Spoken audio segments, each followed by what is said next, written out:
All right, let's dive in. We're tackling communication skills today. We've got this guide called Mastering the Art of Communication, Tips for Effective Conversations, and, well, I'm really excited to break it down, get to the good stuff with my expert partner, of course. You bet. I mean, communication is huge EE. Relationships, conflicts, goals, it all comes down to how we communicate, right? Yeah, totally. And this guide, it starts off with a bang. Yeah. Did you know over 70% of communication is actually nonverbal? It really makes you stop and think, doesn't it? For sure. Like, we always sweat over finding the perfect words, but what about all that other stuff we're putting out there? You're right on the money. Words are key, obviously. But we can't ignore that nonverbal communication is powerful stuff. Body language, facial expressions, even your tone of voice, they can all say way more than our words sometimes. I'm hooked already. But how do we, tap into that? We're not exactly thinking about every little gesture, are we? Maybe not consciously, but those signals, they're always flying back and forth. A good place to start is just being more aware of your own body language. Are you making eye contact? Is your posture open and, inviting? Those little things, they make a huge difference in how other people see us. Oh, man, job interviews. Yeah. That's where it's all about showing confidence. You could have the best resume, nail all the answers. But if you're all hunched over, avoiding eye contact, yikes, not a good look. Exactly. Those nonverbal cues, they can either back up what we're saying or totally contradict it. Think about comforting a friend who's upset. You might say all the right things, but if your arms are crossed and you're looking away, your words just won't land the same way. So we've got to send those signals, match them up with our words to really get through to someone. The guide talks about mirroring, too. Is that what you mean? Mirroring, yeah, that can be a real game changer for building rapport. It's basically subtly mimicking the other person's posture and gestures, not like copying them exactly. That'd be super creepy. But subtle mirroring can create this, unspoken connection. Yeah, I can see how that could go wrong real fast. So it's more about tuning in to the other person, finding a groove that feels natural. You got it. Think about when you're really into a conversation, you kind of sync up with the other person without even thinking about it. Mirroring just kind of boosts that natural connection. That makes a lot of sense. Yeah. Okay, so nonverbal stuff is huge GE. But what about the words we use? That's still got to matter, right? Oh, for sure. Verbal communication is essential, and that's where active listening comes in. It's not just hearing the words, it's about really understanding the speaker, what they're saying, and what they mean. Okay, I see how that's important. But is it that different from just, listening? I feel like I usually pay attention when someone's talking. Well, we often think we're listening, but actually we're just waiting for our turn to talk. Active listening, that takes effort. You got to be present in the conversation. So how do we get better at that? Are there, specific techniques we can use? Absolutely. One thing is using those little verbal cues to show you're engaged, like, I see, or that makes sense. They let the speaker know you're with them. Oh, yeah, I bet that's encouraging for the speaker. Makes them feel heard, right? Exactly. And active listening also means asking questions to make sure you get what they're saying. Instead of just nodding along, try asking things like, could you say more about that? Or, what do you mean by? So it's like, you're not just soaking up info, you're really digging in. Yeah. Trying to understand them better. That makes so much more sense. Right. And especially in professional settings, being clear and concise is key. Getting to the point. The guide really emphasizes that, especially when you're explaining something complex. Because nobody wants to listen to someone ramble on forever, Rachel. I've definitely been guilty of that, getting so deep in explaining something that I forget what I was even trying to say. It happens to all of us. But getting straight to the point, avoiding all that jargon, that's how we make sure our message gets across. It's like giving directions, right? Clear, step by step, is way better than just go down that road a bit and you'll see it on your left. Perfect analogy, and it applies to anything, really. Casual chats, big presentations, whatever. Okay, so active listening, clear communication, got it. But what about when things get, emotional? How do we handle those conversations? That's where emotional intelligence comes in, another big piece of the communication puzzle that the guide dives into. I've heard the term, but I'm not sure I totally get it. Can you break it down for us? Basically, it's being able to understand and manage your own emotions and, at the same time, being tuned in to how other people are feeling. It's about recognizing those feelings on both sides and using them to build stronger relationships and solve conflicts in a healthy way. So it's not about ignoring your emotions, but using them strategically in how you communicate. Right. Imagine you're dealing with a colleague who's super stressed. If you come at them with impatience or get frustrated, things are just going to blow up. But if you approach them with empathy and understanding, you're more likely to calm things down and find a way forward together. Exactly. That's emotional intelligence in action. It helps us navigate those tough spots and create more positive interactions. Wow, this is really eye-opening. There's so much more to communication than I thought. It's not just the words, it's our body language, how well we listen, our emotional intelligence. It all comes together, right? You nailed it. It's this complex mix of things, and that's what makes communication so interesting and, well, kind of tricky sometimes.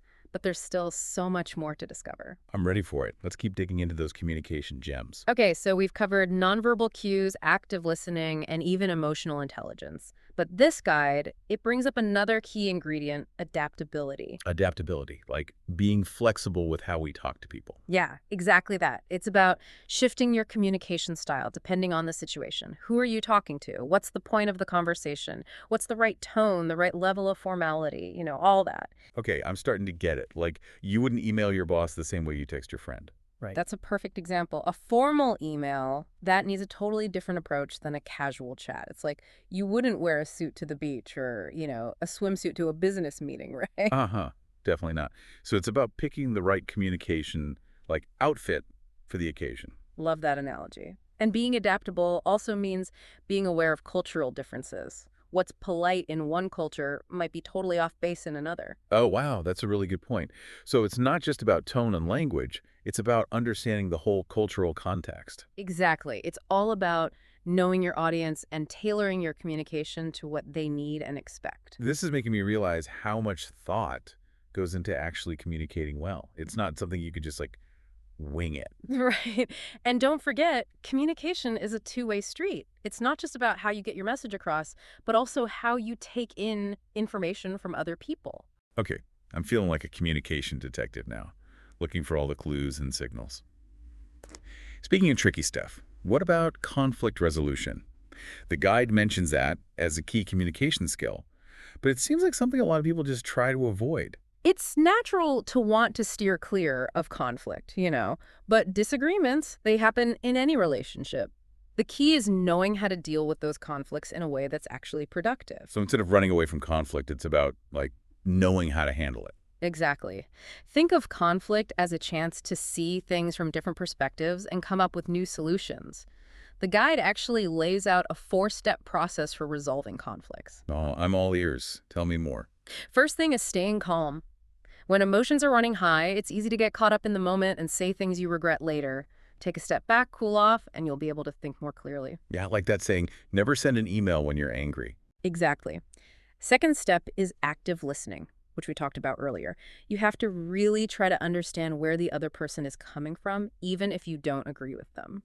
I can see how that would be tough when you're feeling frustrated and misunderstood. Oh, for sure. It takes effort, but it's so important for finding common ground. Third step is using I statements to talk about your feelings and what you need. Instead of blaming the other person, focus on yourself. Can you give me an example? I'm trying to picture how that would sound in a real conversation. Okay, say you're feeling swamped with work and your colleague keeps asking for help. Instead of saying, you're always dumping your work on me, try saying something like, I'm feeling a bit overwhelmed with my own deadlines right now. Could we maybe talk about this later when I have more time? Oh, I like that much better. You're still standing up for yourself, but it doesn't sound like you're attacking them. Exactly. It's about taking ownership of your feelings and expressing them in a way that's more open to working together. And finally, the fourth step is working together to find a solution that works for both of you. So it's not about winning the argument, it's about finding a compromise. Exactly. Conflict resolution is all about collaborating and problem solving. Wow, this has been incredibly helpful. It's given me a whole new way of thinking about how to handle those tough conversations. Glad to hear it. And remember, these skills take practice. The more you use them, the better you'll get. This deep dive has really opened my eyes to just how important communication is, like, in everything we do. Are there any final thoughts you'd like to share with our listener? Any key takeaways from this guide?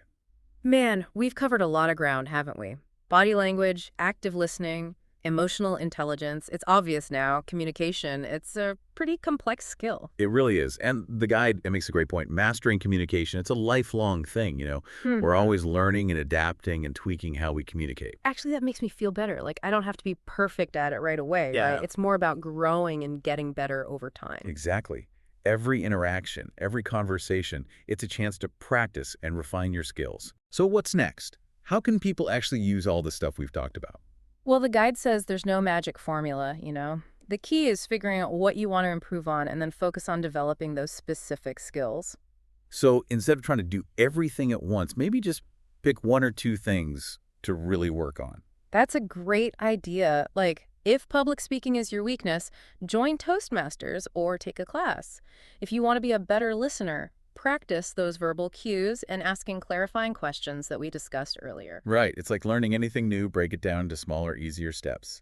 This deep dive, it's definitely made me want to be more mindful about how I communicate. That's a fantastic starting point. Just being aware of these concepts and thinking about how you communicate, that's a huge step in the right direction. Oh, there's something else that guy talks about, the link between communication and, success and happiness. Can you Okay. say more about that? Sure. Being a good communicator, it's the foundation for healthy relationships, personal and professional.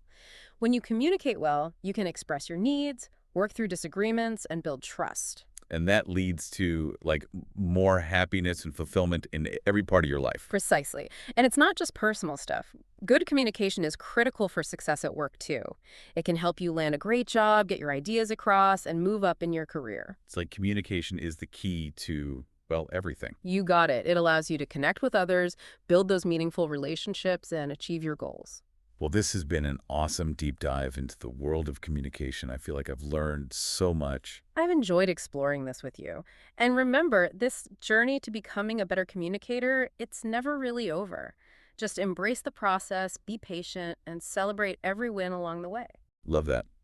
As we wrap up, I want to leave our listener with one last thought. What part of communication do you want to work on? Think about it, maybe write some things down, and take that first step towards becoming the communicator you want to be. You got this. And remember, communication, it's a skill you can always develop and improve. The more you put into it, the more rewarding your connections and conversations will be. Couldn't agree more. Thanks for joining us for this fascinating look at communication. Until next time, keep those conversations going, keep building those connections, and keep striving to communicate clearly, with empathy and with purpose.